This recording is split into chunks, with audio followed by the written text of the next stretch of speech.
All right, it's your boy. It's your boy Cast. All right, we're gonna go here. It's your boy Cast the Green. I got this little video I saw. I was a couple minutes into it. I figured good content to review. Here we go. A little spicy. Has declared a state of emergency over gender-based violence. Over a state of emergency over gender-based violence? What? Already? Killing me, B. Killing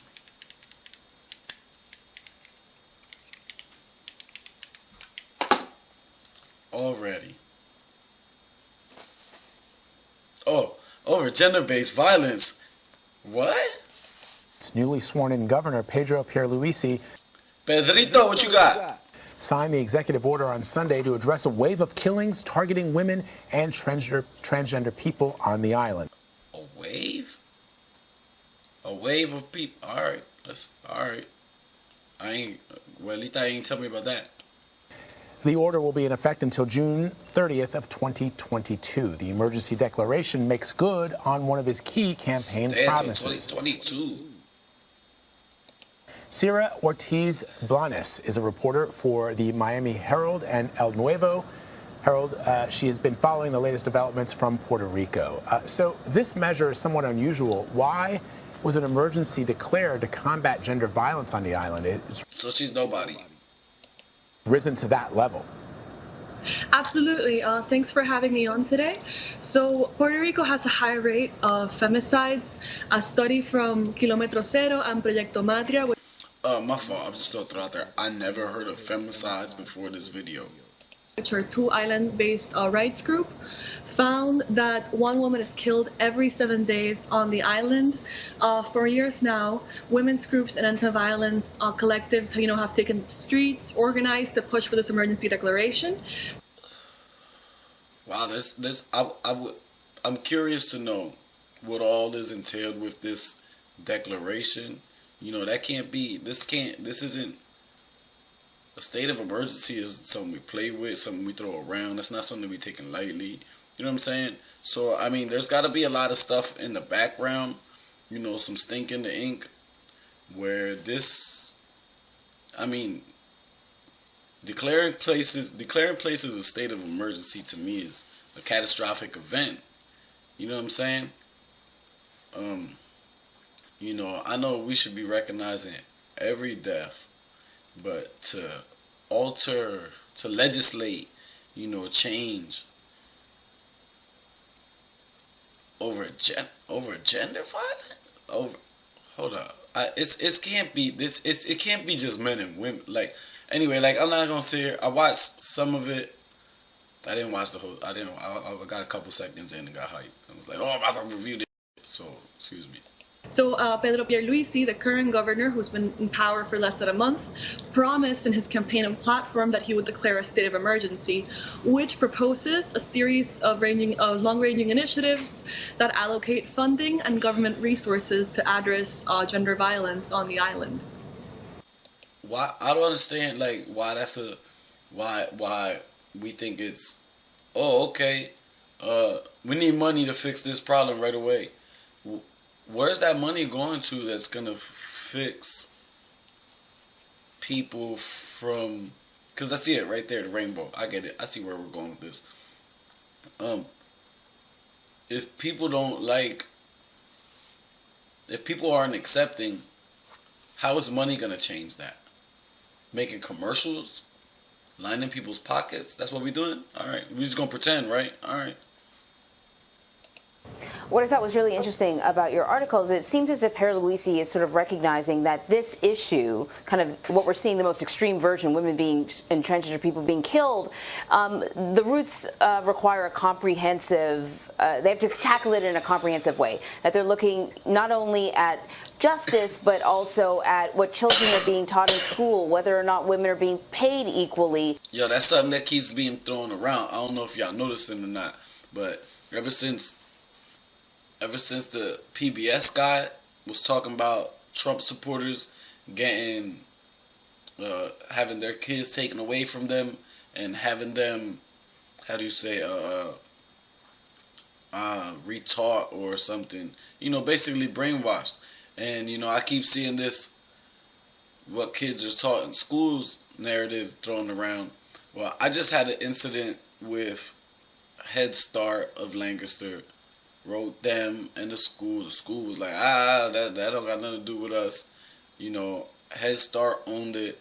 They sent me up to Pittsburgh.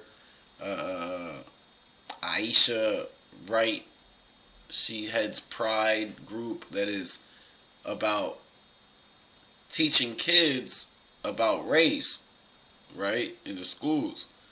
But it's not teaching kids about culture or ethnicity. Nothing hard to grasp, to be proud of. Just a color with a negative connotation attached to it, So, me having a heterosexual relationship, I had a problem with the fact that they sent some articles home that I felt tiptoed on the line of LGBTQ stuff, and I didn't appreciate that. That's outworld stuff, outside the house stuff. Inside the house we teach something else. You know what I'm saying? The more traditional values. So and I'm agnostic, and she's a Christian. You know what I'm saying?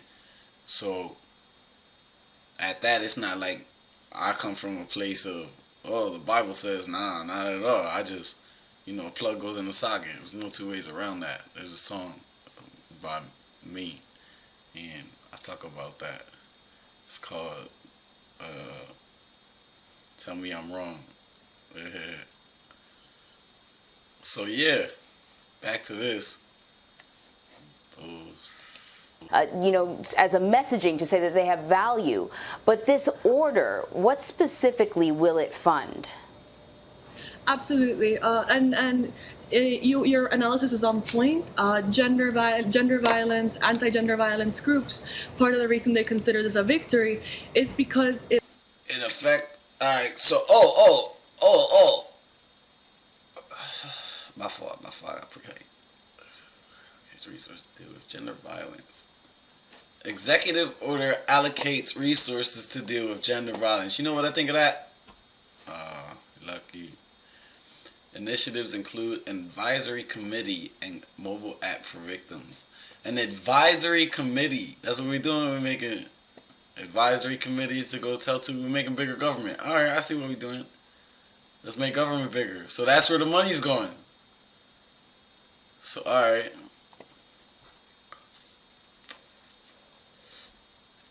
And y'all don't get nothing but a hotline to tell, hey man, they don't let gay people over here in the barrio. Alright, that's what we do it. Let's see how that works. It recognizes the role of the state in handling this matter. In particular, the order will be funding, a series of programs, public policies, campaigns, and technology to address gender violence on the island. Public policies. What is that really? Public policies. Oh, y'all gotta wear y'all mask. Is that a public policy? Is it?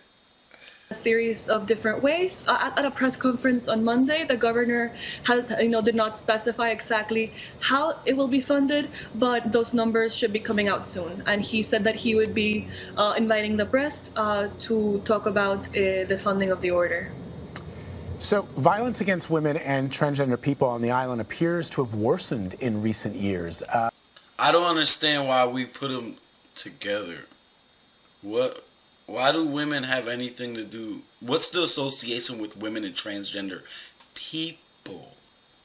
You see, that part's the part that I'm looking at. Like, hey, that part doesn't seem so straight up or honest, or it seems like there's something there. Because when I say something, I mean fishy.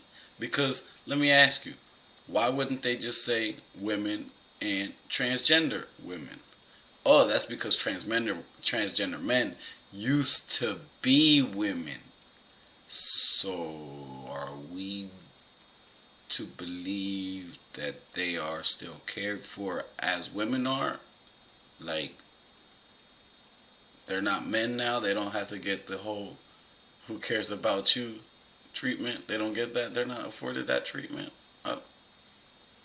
I was really looking forward to that. You know, it's like it's necessary to men's plight. You know, it's like white people to civil rights, black people. You know what I'm saying? Because without white people, the civil rights movement goes nowhere for black people. You know what I'm saying? Harsh reality. So I lost my train of thought. That's that spectrum shit. You know, so who's gonna be? I don't want to say it though. So, what are some of the underlying causes? Help us to understand what's changed over the last couple of years. Absolutely. So there's a couple of things that we can look at. First, it's public policy. Local anti-violence and feminist groups say that the government does not have the mechanisms to address gender violence and violence against transgender people on the island, and that the laws that are in place, there is no quality control. again, with the transgender people, man, I can't get over it. Or oversight to see whether they work or not. Second, there's an issue of social factors. There is a culture of machismo throughout Latin America and the Caribbean, and gender violence in a way can be understood as a physical and emotional expression of that machismo. And the third is simply the things that Puerto Rico has undergone in the last couple of years. You know, there's been a massive amount of... Damn, she said, hold up, that machismo is what's killing these people. Nobody said it was all men killing these women. Now we're just automatically supposed to assume that all men are killing these women. I'm sure that if you look up these numbers, it's not all men. And it ain't. I'm just saying that. Alright, Puerto Rico had the highest per capita rate in the world of women over 14 killed by their partner in 2012. Again, that doesn't say men killed these women.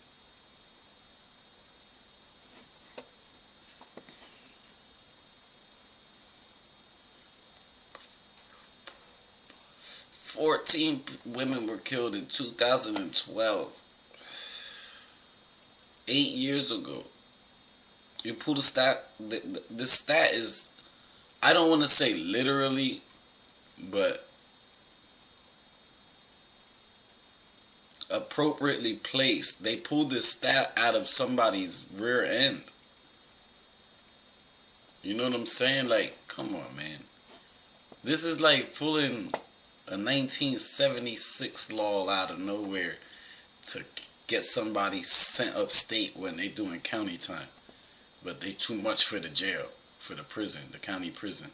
You know what I mean? I don't like to say county jail because I've never been to a county. I've never been to a county jail. I've been to a Cleveland City jail. That's a jail, but that's like the whole here in Lancaster County Prison. Oh, my fault. Devastation. You know, we've gone through hurricanes, earthquakes, now a pandemic, and studies show that gender violence increases after natural disasters because societies collapse. And just last year, my fault.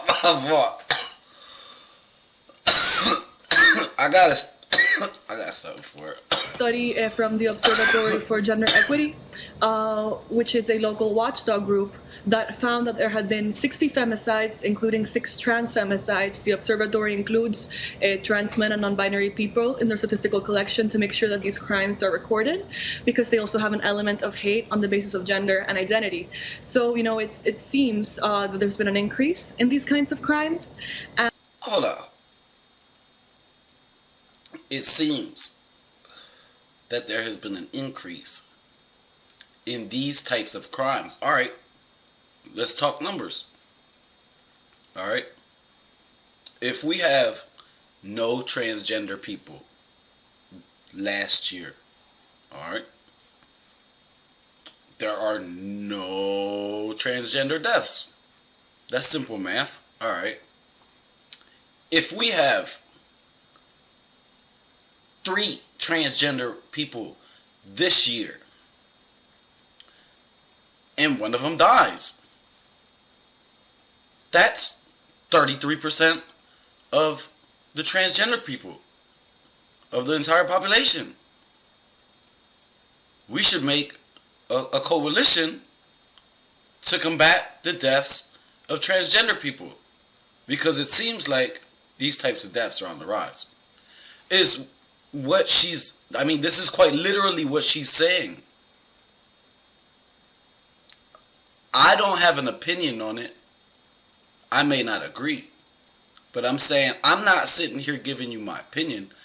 I'm just reiterating what she's saying. Do you understand this? There are whole coalitions, meaning whole committees, literally is the word they said, that they're going to formulate around this issue.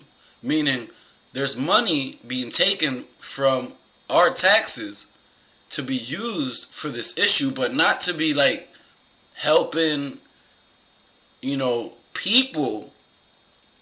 No. All of these millions of dollars are going to be used to pay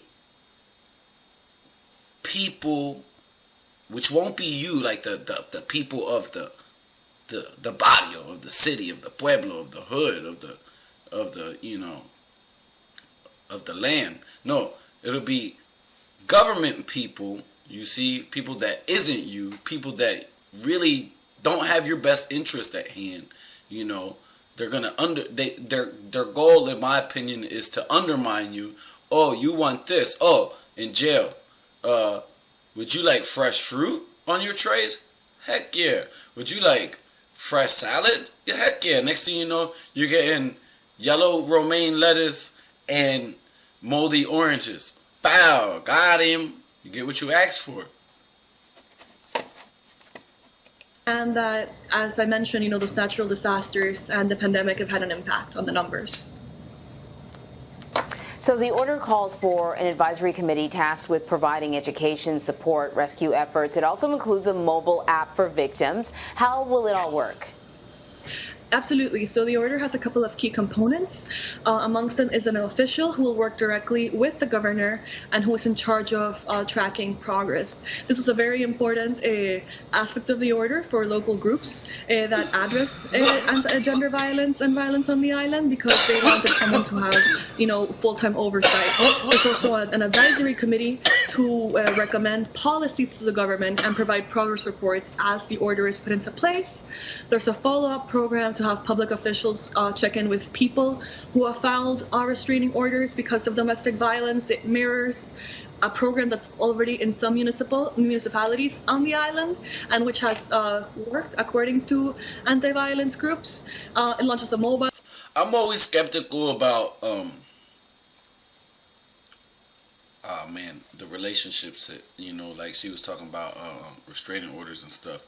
I'm always skeptical about that stuff, about messing with it, about messing with the system, altering the system that's already in place, because like the system that's already in place is pretty, like,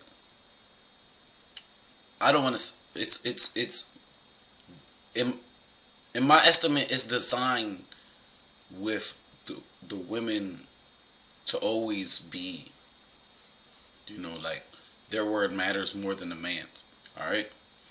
And it's already bad enough. So to mess with it is scary for me, because, like, even if they mess with it a little bit where they include, it's because she said, it says about relationships. It's not being specific to men and women, so the more that gay women beat up their girlfriend, it still hurts men. It comes back on us, the more stuff they do wrong, because in the end they can't do no wrong. They're a woman, the government's always going to protect them, but it's just that part's scary to me. I don't really like that, I mean, not that I see. I guess the reason is not because I'll hit my woman, but Mobile app so people can request help quickly without detection from their aggressors.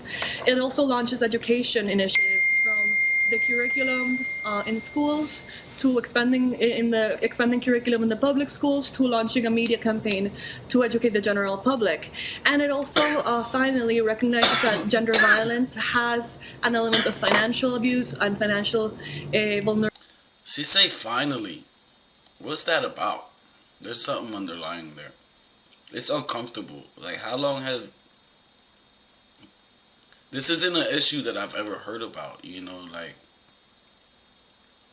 I know, surprise, surprise, I'm Puerto Rican, you know, so I never heard of this. Like, I never heard of people being carrying or being oppressed or nothing like that. Like, I never heard of this. Obviously, I know a lot of Puerto Ricans. Yeah, this isn't real to me. Like, this is, I don't want to say overcorrection, but we're putting the masses in binds that don't have nothing to do with them. It's like we got a very, very minuscule amount of people getting the masses affected. You know, you got probably 1%, maybe 0.5% of that island getting ready to affect the whole fucking island. You know, that doesn't bother you? That's odd to me. Vulnerability. So they also hope to expand opportunities for women and girls on the island to establish financial independence. So what's also really fascinating is the upswell from grassroots organizations and local activists that have pushed for action. What do activist groups think about these new measures? Absolutely, no, and they've been fighting for this for years and pushing that policy. And their role in this order, this executive order being passed, should definitely be underscored. They actually gave the governor and met with the governor. They gave the governor a 28-page policy proposal on what this order could include. Groups on the island are happy. They consider this a victory, a first step to work with this administration to tackle the issue, but they're also vigilant. They say that the government has proposed initiatives before and not much has come out of them. So they are watching closely to ensure that this is followed through. Yeah, I think it's a fascinating approach, and I wonder if it's successful, if we will see it being repeated elsewhere. Sierra Ortiz-Blanes, thank you so much. Thank you for having me. And I agree, it's actually it seems to be the first designation of its kind in Latin America. Thanks for having me. It's an important one. Thank you very much. Puerto Rico. Well, I don't know. What'd you think of that? I got a lot from it. I didn't care for it, but I got a lot from it. So, you know, that's what that was, and that's what that'll be. Like, share, subscribe, comment. You know, it is what it is.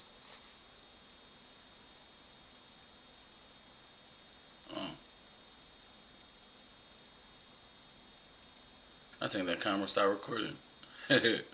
Alright, I'm out. It's your boy, it's Caster Green. Deuces. I don't know how to stop this camera. There we go. New program.